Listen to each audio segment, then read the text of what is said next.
Ayan guys, kain po tayo. At nandito po ako sa nandito po ako sa bahay ng kapatid ko guys. Magbantay bata muna ako ngayon. Ayan, kain-kain tayo everyone. Nagbabantay po ako. Yaya po ako ngayon. Walang nagbabantay sa baby nila.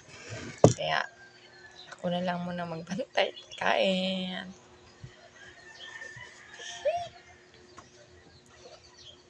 Ipag amin.